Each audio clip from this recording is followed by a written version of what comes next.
Hi! నేనైతే మరొక healthy, high protein బ్రేక్‌ఫాస్ట్‌తో అయితే మీ ముందుకొచ్చేసాను. ఇక్కడ నేను ఓవర్ నైట్ శనగపప్పుని నానబెట్టుకున్నాను 1 కప్. అది నెక్స్ట్ డేకి మిక్సీ జార్‌లో తీసేసుకొని, మన రుచికి సరిపడా ఉప్పు, ఒక 1 స్పూన్ జీలకర్ర, హాఫ్ ఇంచ్ అల్లంని సన్నగా కట్ చేసుకొని వేసుకున్నాను.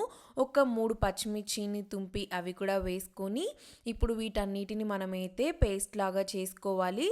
మరీ మెత్తగా అవసరం లేదండి. వాటర్ కూడా ఏమీ యాడ్ చేయాల్సిన అవసరం లేదు. వీడియోలో చూపిస్తున్నాను కదా!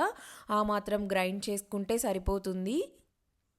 ఇలా ఒక బౌల్లోకి తీసి పెట్టుకున్న ఈ పిండిని మనమైతే ఒక చిన్న ఆనియన్‌ని సన్నగా కట్ చేసుకొని వేసుకుందాము. ఈ ఆనియన్స్‌తో పాటు ఇక్కడ నేను తోటకూరని యాడ్ చేస్తున్నాను. తోటకూర వచ్చేసి గుప్పెడు వేసుకుంటే సరిపోతుంది మనం తీసుకున్న క్వాంటిటీకి. అలాగే సన్నగా తరిగి పెట్టుకున్న కరివేపాకును కూడా వేసుకొని ఈ తోటకూర పిండిలో మంచిగా కలిసేలాగా కలుపుకోవాలి ఒక ముద్దలాగా. ఇలా మనమైతే పిండి మొత్తాన్ని కలుపుకొని ఇక్కడ ఒక పాన్ తీసుకొని కొంచెం ఆయిల్ వేసుకొని పాన్ అంతా ఆయిల్ని స్ప్రెడ్ చేయండి.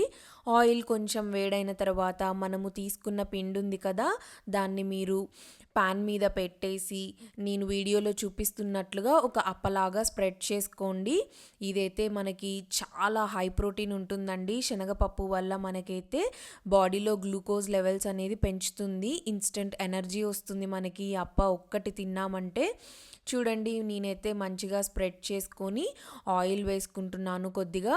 ఇది ఒక్క 3-4 నిమిషాల వరకైతే సిమ్లో పెట్టుకొని మంచిగా అప్పనంతా కాలనివ్వాలి. అలా ఒక సైడ్ కాలిన తర్వాత నెక్స్ట్ సైడ్ కూడా టర్న్ చేసుకొని 2 సైడ్స్ మనమైతే ఈ మాత్రం వేగితే సరిపోతుంది మనకి. ఇలా చేసుకొని ఒక్క అప్ప తిన్నామంటే మధ్యాహ్నం వరకు ఆకలవ్వదండి. చాలా బావుంటుంది.